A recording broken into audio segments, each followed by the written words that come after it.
pagi Ibu Ida. Selamat pagi Ibu. Bagaimana kabarnya Ibu? Sehat Ibu? Sehat. Terima kasih Bu ya. Teman. Kita sekarang melakukan pendampingan individu yang kelima Ibu ya. Sudah banyak melakukan kegiatan di PGPD ini dan telah banyak yang Ibu dapatkan ya Bu ya. Kalau menurut Ibu, apa saja proses yang sudah berjalan selama 1 bulan terakhir ini dan hal apa yang dianggap sebagai capaian selama 1 bulan ini, Ibu? Apa saja yang sudah berjalan selama 1 bulan terakhir? Ya, pembelajaran LMS berjalan. Kemudian aksi nyata tentang pengambilan keputusan sepertinya ada berjalan juga. Itu aja sih. Oke, terima kasih Bu ya. Jadi telah banyak hal-hal yang dilakukan di kegiatan guru penggerak ini Bu ya. Oke, masuklah kita ke bagian inti pendampingan. Yang pertama adalah tujuan khusus pendampingan. Yang menjadi tujuan pendampingan pada saat ini di pendampingan individu yang kelima ini, yang pertama kita diskusi hasil lokakarya kelima yang hari itu dan modul 31. Walaupun di LMS Ibu sudah sampai di modul 33, kita diskusikan tentang modul 31 ya. Yang kedua, kita diskusi hasil pemetaan sumber daya. Yang ketiga, kita melakukan refleksi proses pembuatan peta sumber daya atau cek lembar refleksi. Yang keempat, refleksi capaian kompetensi di bulan kelima dan kita melakukan motivasi untuk kegiatan selanjutnya. Kita masuklah ke kegiatan yang kedua, yaitu diskusi hasil pemetaan sumber daya dengan menggunakan pertanyaan sebagai berikut ya. Bagaimana Ibu? Siap Ibu? Siap. Oke, terima kasih ya. Apa yang Ibu temukan ketika melakukan proses pemetaan sumber daya? Adakah hal-hal menarik dan khusus yang ditemukan Ibu? Yang saya temukan ketika melakukan proses pemetaan sumber daya, yaitu ternyata banyak sumber daya yang ada di sekeliling sekolah ini yang bisa dimanfaatkan. Yang selama ini saya pikir bukan hal yang bisa dimanfaatkan untuk kemajuan sekolah, tapi ternyata bisa. Itu yang bisa saya jawab. Oke, terima kasih Bu ya. Ternyata banyak sumber daya yang ada di sekolah ini ya. Lalu, perubahan apa yang Ibu harapkan dapat terjadi di lingkungan sekolah setelah Ibu mengetahui sumber daya yang ada, dan bagaimana Ibu mewujudkan perubahan tersebut? Perubahan apa yang Ibu saya harapkan? Ya, perubahan yang saya harapkan itu ya perubahan seperti memanfaatkan sumber daya tadi yang untuk kemajuan sekolah. Jangan selalu melihat kekurangannya, tapi benar-benar justru memaksimalkan yang kurang itu menjadi lebih baik lagi seperti itu. Oke, terima kasih ya. Bagaimana Ibu akan menggunakan hasil pemetaan yang diperoleh untuk memaksimalkan potensi sekolah Ibu?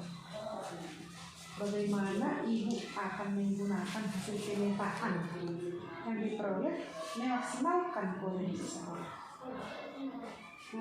Menggunakan hasil pemetaan itu ya apa yang sudah dipetakan. Misalnya seperti kemarin kami memetakan untuk ternyata bahkan masyarakat di sekeliling sekolah juga bisa dibuat jadi sumber daya. Itu tujuannya apa?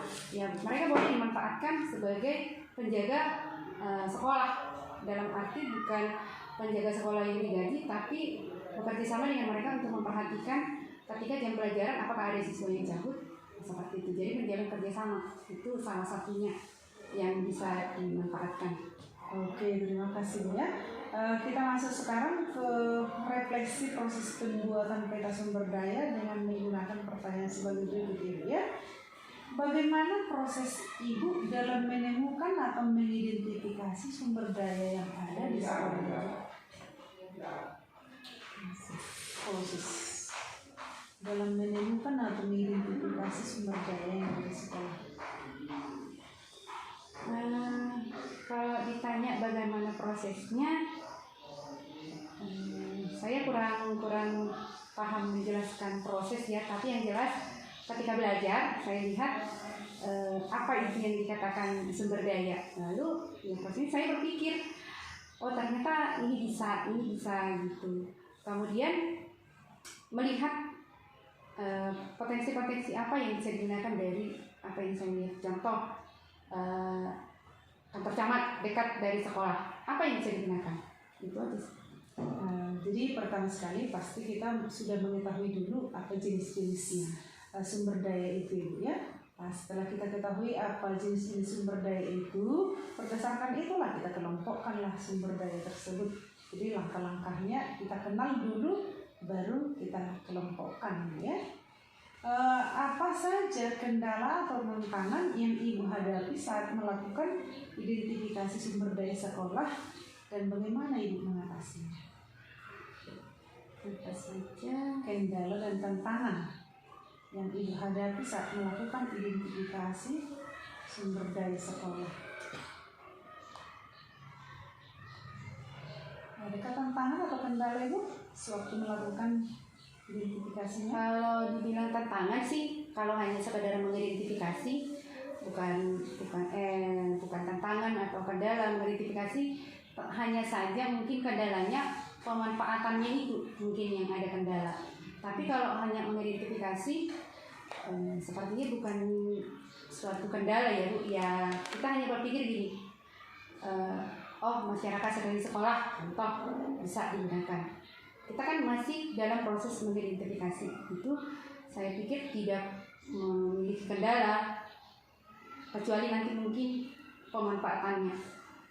Kalau termasuk misalnya mengidentifikasi sumber daya manusianya Ibu, kira-kira nggak ada kendala itu? Kalau dibilang kalau masih dalam proses mengidentifikasi itu, saya pikir bukan kendala. Kan kita hanya bisa begini, seseorang teman yang cerewet, apa yang bisa saya ambil dari dia untuk memajukan sekolah ini? Nah, kecerewetan dia itu akan saya gunakan untuk apa? Itu aja. Kendala berpikir mungkin seperti itu aja. Saya memikirkan apa yang bisa saya manfaatkan dari kecerewetan dia, atau bahkan mungkin dari kemalasannya apa yang bisa saya ambil. Mungkin seperti itu aja. Berarti karena Ibu sudah lama di sini, sudah banyak kenal dengan para guru-guru, jadi tidak ada termasuk tantangan untuk memetakan sumber daya itu ya. Sudah langsung bisa Ibu klasifikasikan sumber dayanya yang bagaimana itu ya. Lalu bagaimana perasaan Ibu ketika berhasil mengidentifikasi sumber daya sekolah itu, Bu? Bagaimana perasaan? Iya, perasaan Ibu ketika berhasil mengidentifikasi sumber daya sekolah itu. Perasaan ketika berhasil mengidentifikasi, perasaannya lega. Satu, ya kenapa dibilang lega? Karena ternyata yang selama ini kita pikirkan, dia kan cerewet, nggak enak jadi teman untuk ini, misalnya untuk sumber daya manusia. Anak itu kan ribut sekali di kelas, contoh, karena murid-murid itu kan termasuk sumber daya manusia. Tapi ternyata setelah belajar, ternyata pengelolaannya begini, ya perasaannya lega aja. Oke, lega ya. Apa pertimbangan Ibu dalam menentukan sumber daya sekolah ini? Apa pertimbangan? Menentukan sumber daya sekolah. Kurang paham Bu, maksudnya pertimbangan seperti apa nih? Yang dipertimbangkan dalam menentukan sumber daya. Misalnya ini bagus, lokasi ini bagus untuk ini. Seperti itu. Maksudnya apakah maksudnya gini Bu?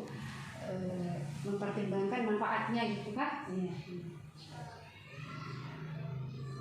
Ya, pertimbangannya itu tadi seperti lingkungan, apa yang lingkungan sekolah dekat ke Danau Toba misalnya, adakah sumber belajar yang bisa saya gunakan dari Danau Toba itu jadi bahan pertimbangan. Manfaatnya ya. Nah, iya, berdasarkan manfaatnya. Kemudian sumber daya manusianya, dari karakternya apa yang bisa diambil untuk bisa memajukan sekolah. Berarti berdasarkan manfaatnya bisa ditentukan sumber dayanya itu ya, diklasifikasikan atau diidentifikasi. Apakah terdapat hal lain yang dapat dijadikan sumber daya sekolah yang belum Ibu temukan dalam proses yang sudah berlangsung, Ibu? Masih adakah di lokasi sekolah Ibu ini sumber daya yang belum dimaksimalkan Ibu atau dimanfaatkan? Sejauh ini menurut saya nggak ada lagi sejauh ini ya. Salah satu contoh Ibu, di depan ini kan ada tempat di situ. Apakah memang itu tempat itu bisa nanti kita maksimalkan untuk memotivasi siswa untuk belajar semakin semangat di sekolah ini? Kira-kira bisa Ibu? Yang depan ini teman-teman ya, yang saya pikirkan sih Bu, buat taman baca aja ketika guru mata pelajaran di satu les ini nggak datang, bisa dimanfaatkan ke sini. Itu termasuk ya, bisa nanti sebagai CDP Ibu bisa mengusulkan kepada kepala sekolah bagaimana supaya terjadi perubahan-perubahan ya, di kelas itu masih seperti ini semakin menarik, baru di lapangan itu seperti ini semakin menarik, ada taman baca, ada yang pohon-pohon pelindungnya semakin segar di sana, kita tata dengan bagus, itu juga bisa kita lakukan perubahan yang berpihak kepada murid itu ya. Di banyak hal yang bisa kita lakukan perubahan untuk meningkatkan mutu pendidikan di sekolah kita ini Bu ya. Yang kita masuk yang keempat, refleksi proses pengambilan keputusan dengan menggunakan pertanyaan berdasarkan hasil pemetaan yang Ibu lakukan. Bagaimana hal tersebut dapat mempengaruhi proses pengambilan keputusan yang dilakukan Ibu? Berdasarkan hasil pemetaan yang Ibu lakukan, bagaimana hal tersebut mempengaruhi proses pengambilan keputusan yang dilakukan? Berdasarkan pemetaan, pengambilan keputusan yang bagaimana ini maksudnya Bu? Karena yang kami pelajari di dalam pengambilan keputusan itu tentang dilema. Tapi kalau ini pengambilan keputusan dalam hal menentukan pemanfaatan sumber dayanya,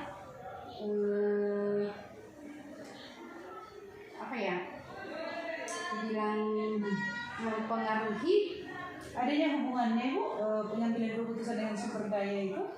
Sebenarnya ada, itu sudah pasti ada. Karena kan gini, nanti ketika kita misalnya mengusulkan program, karena kan dalam sumber daya itu, pemetaan sumber daya itu juga akan berhubungan dengan pembuatan program yang akan dilakukan ke depan. Pengambilan keputusannya mungkin apakah program ini pas untuk diusulkan, lalu apakah sumber daya ini cocok untuk program yang saya usulkan, mungkin seperti itu pengambilan keputusan saja mungkin pengaruhnya. Jadi memang besar pengaruhnya hasil pemetaan. Sebagai contoh ya, sumber daya di gurunya, guru matematikanya di sini lengkap ya dan berkualitas, maka program selanjutnya akan melakukan les sore atau mengikuti kegiatan OSN. Itu bisa maka ada keputusan kita melakukan les sore, kita melakukan lomba olimpiade matematika. Jadi ada hubungannya pemetaan sumber daya dengan pengambilan keputusan, seperti itu ya.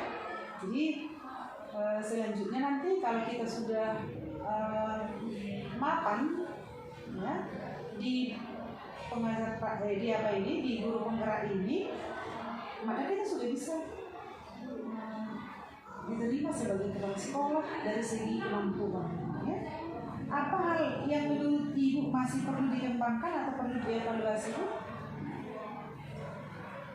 Ini yang dikembangkan yang di mana atau dievaluasi pengambilan keputusan tentang pengambilan keputusan.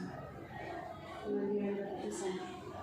Perlukah dikembangkan atau perlu dievaluasi? Ya, sejauh ini sih Sejauh ini sih Bu belum ini ya, belum ada menurut saya yang harus dikembangkan karena saya masih berproses menjalankan pengambilan keputusan itu masih dalam hal belajar gitu. Belum terjun ada tantangan begitu ya? Ada tantangan tapi belum diprogram, tetapi masih di titik dilema, masih batas di dilema, bukan maksudnya masalah bukan di program belum. Apa hal yang menurut Ibu mendukung keberhasilan dari keputusan yang diambil Ibu? Apa hal yang menurut Ibu mendukung keberhasilan dari keputusan yang diambil?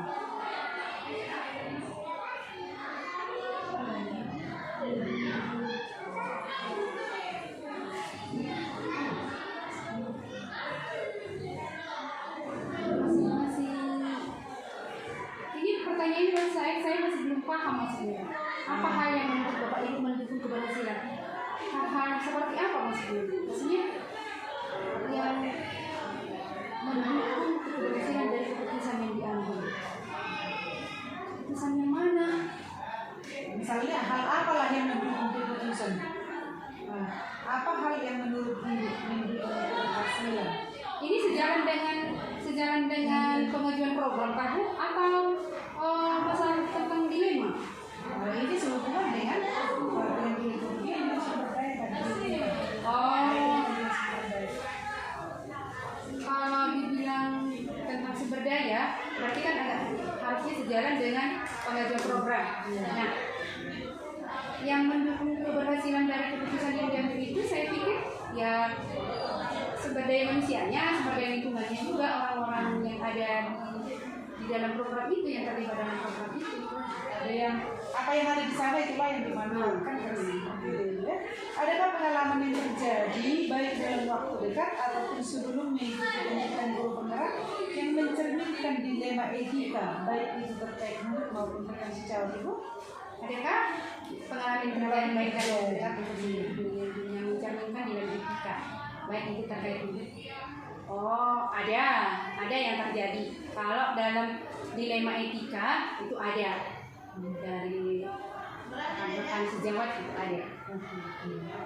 Menurut Ibu, apakah proses pengambilan keputusan yang dilakukan sudah sesuai dengan prinsip dan langkah yang dipelajari di modul 31 Ibu? Kan Ibu sudah mempelajari. Ya, saya dalam hal pengambilan keputusan itu saya sudah mengambil keputusannya sesuai dengan prinsip dan langkah yang saya pelajari di modul 31. Oke, sekarang ini ya. Kalau sebelumnya pernahkah Ibu melakukan menghadapi dilema etika tapi belum sesuai dengan yang sudah dipelajari sekarang dulu sebelum ikut di program guru penggerak ini? Pernahkah? Saya pikir kalau dibilang pernah, saya nggak tahu apakah itu dulu dilema etika karena sebelum mengikuti program ini pikiran saya yang saya anggap benar. Nah, itulah maksudnya. Oh, ternyata yang saya lakukan dulu itu rupanya kurang pas, kan bisa begitu. Jadi dengan mempelajari ini ada hal baru yang kita lakukan sebelumnya kurang pas, jadi selanjutnya jadi sesuai dengan itulah kita lakukan. Itu maksudnya. Jadi dengan masuknya kita di pendidikan guru penggerak ini ada yang berubah. Ya, harus ada yang berubah. Yang sebelumnya kita begini, sekarang sudah begini. Nah, itu yang diharapkan Ibu, ada perubahan. Ya. Apa hal yang menurut Ibu masih perlu dikembangkan atau perlu dievaluasi dari proses pengambilan keputusan Ibu? Adakah yang perlu dikembangkan, dimaksimalkan begitu lah Bu ya? Ya, dimaksimalkan aja. Yang kelima kita refleksi pencapaian konferensi bulan kelima yang sudah kita lakukan berdasarkan lembar pengecekan mandiri kompetensi pada kelompok hari kelima yang hari itu ya, dengan pertanyaan sebagai berikut. Apa saja pencapaian Ibu pada pembelajaran bulan ini? Ini pembelajaran di lembar ya. Kan ada lembar cek pengecekan hari itu. Apakah sudah berhasil di situ? Nah, berdasarkan lempar cek itu kan di mana kita yang kurang pada saat itu. Itulah yang kita lakukan dalam 1 bulan ini. Adakah perkembangan itu?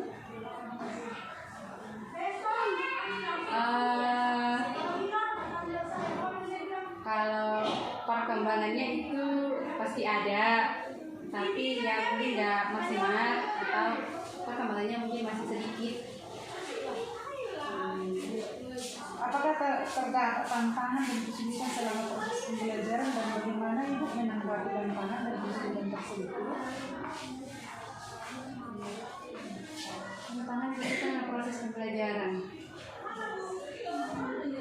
Tantangan dan kesulitan itu ada dalam proses pembelajaran itu seperti Pembelajaran sesuai dengan hasil lempar cek itu. ya, itu pasti ada. Itu yang jelas tentang mempengaruhi bisa kita sayang itu yang kurang itu ya. Iya.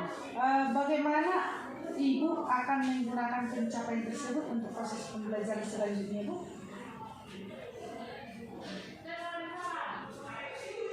Refleksi, Melakukan refleksi, ya? melakukan refleksi. Oke, melakukan refleksi dan juga selalu melakukan refleksi, lalu ada niat untuk berubah, ya. Nah, gitu ya. Oke, terima kasih Bu telah berbagi pendapat, berbagi diskusi pada saat ini. Semoga semakin lama kita mengikuti kegiatan ini, semakin banyak yang sudah kita lakukan dan semakin matang kita tentang ilmu yang sudah kita dapatkan ini.